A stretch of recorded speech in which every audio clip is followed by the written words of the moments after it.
Hello coding stars. इस lecture में हम लोग देखेंगे कि जावा और सी प्लस प्लस के बीच में जो डिफरेंस है उसकी सीरीज में हम लोग एक नेक्स्ट डिफरेंस देखने वाले हैं। तो जो सिक्स्थ डिफरेंस है वो क्या है, वो ये है कि जो डिस्ट्रक्टर्स हैं वो सी प्लस प्लस में तो जरूरत पड़ती है, लेकिन जावा के अंदर डिस्ट्रक्टर्स होते हैं उनकी रिक्वायरमेंट नहीं होती है। तो सिक्स्थ जो इनके बीच में डिफरेंस है वो क्या है कि जो डिस्ट्रक्टर्स होते हैं सी प्लस प्लस में तो उनकी रिक्वायरमेंट होती है, लेकिन जावा में रिक्वायरमेंट नहीं होती है। क्यों नहीं होती है, डिस्ट्रक्टर क्या होता है, इसकी जरूरत क्यों पड़ती है, ये सब हम यहाँ पर देखते हैं। तो चलिए स्टार्ट करते हैं। यहाँ पर देखिए, अगर मैं आपसे कहूं कि जो ऊप्स का मतलब क्या होता है, ऊप्स का मतलब होता है ऑब्जेक्ट ओरिएंटेड प्रोग्रामिंग लैंग्वेज, जिसमें हमको क्या करना होता है कि ऑब्जेक्ट्स बनाने होते हैं और इन्हीं ऑब्जेक्ट्स के अंदर क्या होता है, डेटा स्टोर होता है। सीधा सीधा कह सकते हैं कि डेटा को स्टोर करने के लिए हम क्या बनाते हैं, ऑब्जेक्ट्स बनाते हैं। ठीक है, अब जो ये ऑब्जेक्ट्स होते हैं बनते कहाँ पर हैं, सबसे बड़ी बात जो है हमको देखनी है, जो ऑब्जेक्ट्स हैं उनका क्रिएशन कहाँ होता है। तो हमेशा देखिएगा कि जितने भी ऑब्जेक्ट्स होते हैं, अगर हम बात करें सी प्लस प्लस की, अगर हम बात करें जावा की, तो ऑब्जेक्ट क्रिएशन हमेशा कहाँ होता है, हीप मेमोरी के अंदर होता है। कहाँ होता है, हीप मेमोरी के अंदर। और हीप मेमोरी के अंदर जो भी ऑब्जेक्ट बनता है, ठीक है, उससे हमें मेमोरी से रिलीज करने के लिए हमें कुछ एफर्ट्स लगाने होते हैं।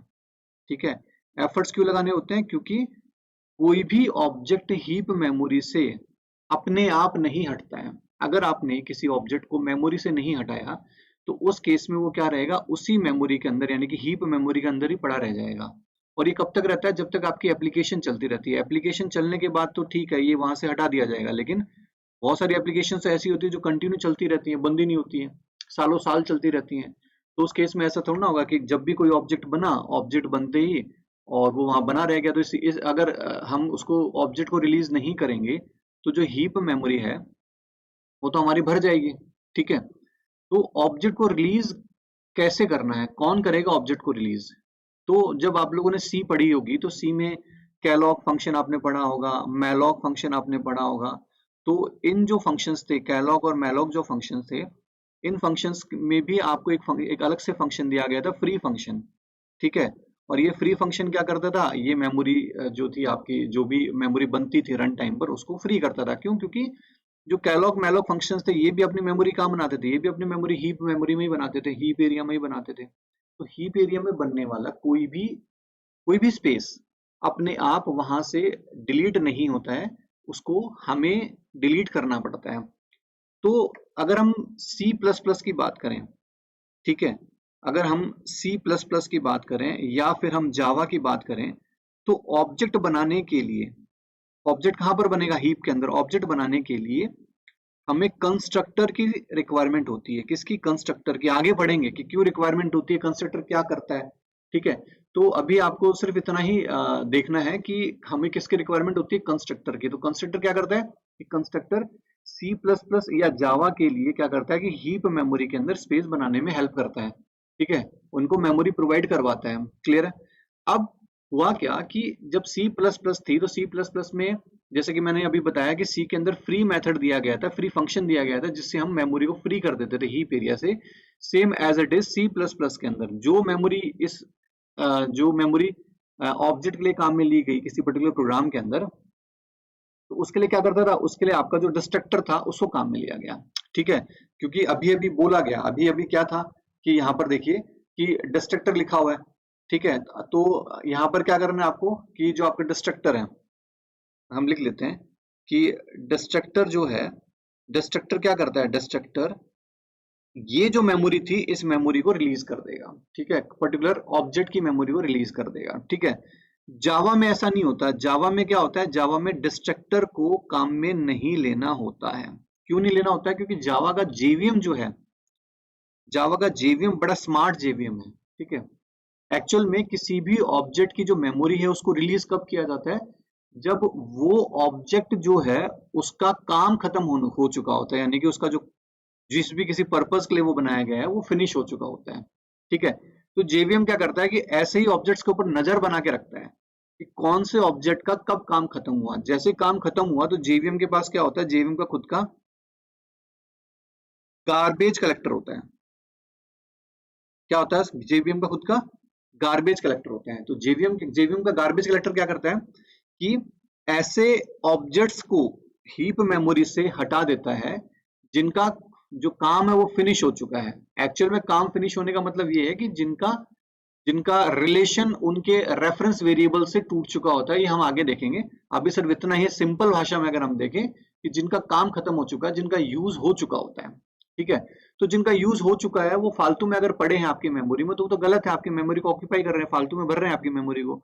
तो जेवीएम का गार्बेज कलेक्टर ही अपने आप करता है। इसके लिए हमको, अब जैसे अगर हम सी प्लस प्लस की बात करें तो हमको डिस्ट्रक्टर को कॉल करना होता है अलग से, मैनुअली हमको लिखना होता है कि जब भी हम रिलीज करेंगे हम लिखेंगे। लेकिन यहाँ पर जेवीएम के अंदर हमें कोई भी इस तरह का एक्स्ट्रा एफर्ट नहीं लगाना पड़ता है। जैसे सी में हम फ्री फंक्शन को कॉल करते थे, सी प्लस प्लस हम डिस्ट्रक्टर को हम लोग कॉल करते थे। लेकिन अगर हम जेवीएम में की बात करें तो जेवीएम अपने आप ही मेमोरी रिलीज करता है, अपने आप ही जो बिना काम के जो ऑब्जेक्ट्स है जिनका काम खत्म हो चुका है उनको मेमोरी से हटा देता है, ठीक है। तो ये जो है ये मेन स्टोरी है इसकी। तो अपन चलते हैं और देखते हैं कि यहाँ पर कह रहा है कि if any programming language allows to represent data in the form of objects as per object oriented feature, कह रहा है कि कोई भी जो प्रोग्रामिंग लैंग्वेज है वो डेटा को रिप्रेजेंट करती है, तो वो किस फॉर्म में रिप्रेजेंट करती है? ऑब्जेक्ट्स की फॉर्म में। मैंने कहा था कि ऑब्जेक्ट्स में ही डेटा को रिप्रेजेंट किया जाता है। Then that programming language is called as object oriented programming language, जिसे हम क्या बोलते हैं? ऑब्जेक्ट ओरिएंटेड प्रोग्रामिंग लैंग्वेज बोलते हैं। In object-oriented programming languages, it is minimum to represent data in the form of object, ठीक है।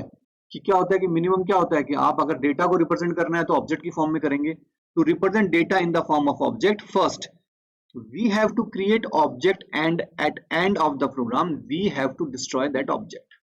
हमको पहले तो क्रिएट करना पड़ता है, फिर इसको डिस्ट्रॉय करना पड़ता है। समझ में आ रहा है डिस्ट्रॉय क्यों करना पड़ता है? क्योंकि खुद से डिस्ट्रॉय नहीं होते हैं, और हम डिस्ट्रॉय नहीं करेंगे तो हीप एरिया के अंदर पड़े रह जाएंगे, और पड़े रह जाएंगे तो आपकी हीप एरिया भर जाएगी, ठीक है। तो in object oriented programming language two operations we have to perform frequently. The first one is creating objects and the second one is destroying objects। यानी सबसे पहले हमको क्या करना पड़ेगा? ऑब्जेक्ट्स को क्रिएट करना है और उसका उनको डिस्ट्रॉय भी करना है। तो टू क्रिएट, फर्स्ट क्या है क्रिएटिंग ऑब्जेक्ट के अंदर, to create objects in object oriented programming language, object oriented programming language have given a feature called as constructor. तो मैंने अभी कुछ देर पहले बताया था कि कंस्ट्रक्टर है जो कि रिस्पॉन्सिबल होता है ऑब्जेक्ट्स को बनाने के लिए, ठीक है। जावा में हम देखेंगे जब ऑब्जेक्ट क्रिएट करेंगे तो उसके अंदर कंस्ट्रक्टर का क्या रोल होता है, कहाँ रोल होता है, ये सब हम आगे देखेंगे। तो यहाँ क्या कर रहा है कि जो कंस्ट्रक्टर है वो क्या करता है कि एक फीचर हमको कंस्ट्रक्टर प्रोवाइड करवाया गया है जो कि जो ऑब्जेक्ट ओरिएंटेड प्रोग्रामिंग लैंग्वेज है उसके अंदर क्या करता है, उसके अंदर ऑब्जेक्ट को बनाने में हमारी हेल्प करता है, ठीक है। अब यहाँ देखो, अब ऑब्जेक्ट को डिस्ट्रॉय करने के लिए क्या क्या रिक्वायरमेंट होती है, सी प्लस प्लस में कैसे करते हैं, जावा में कैसे करते हैं, वो हम यहाँ देख लेते हैं। To destroy objects in object oriented programming languages, object oriented programming languages have a given a separate feature called destructor. तो ऑब्जेक्ट ओरिएंटेड प्रोग्रामिंग लैंग्वेज के अंदर अलग से या फिर हम स्पेशली बात करें सी प्लस प्लस के लिए तो अलग से हमको एक फीचर प्रोवाइड करवाया गया है जिसको हम क्या बोलते हैं, डिस्ट्रक्टर बोलते हैं। इन जावा to destroy objects automatically, Java has provided an internal component called as garbage collector। तो Java ने क्या करवा रखा है, garbage collector प्रोवाइड करवाया हुआ है। It will destroy unused objects in Java applications। तो unused जो objects होते हैं उनको automatically destroy कर देता है, हमारा इसमें कोई इन्वॉल्वमेंट नहीं होता है। In Java garbage collector is responsible for destroying objects. Java के अंदर ऑब्जेक्ट को डिस्ट्रॉय करने के लिए कौन रिस्पॉन्सिबल होता है, जो गार्बेज कलेक्टर हमारा होता है वो रिस्पॉन्सिबल होता है।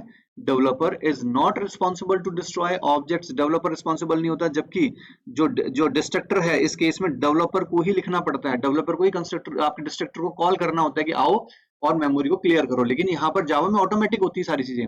सो developers are not required to use destructors, so that destructors are not required in Java। तो Java के अंदर destructors की requirement नहीं होती है। In C++ developers are responsible to destroy objects। जो developers होते हैं वो responsible होते हैं objects को destroy करने के लिए, because in C++ garbage collector kind of component is not there, क्योंकि C++ के अंदर कोई गार्बेज कलेक्टर जैसा कोई कंपोनेंट नहीं होता है जो कि अपने आप कर दे, अपने आप डिस्ट्रॉय कर दे किसी भी ऑब्जेक्ट को। Therefore developers must use destructors to destroy objects.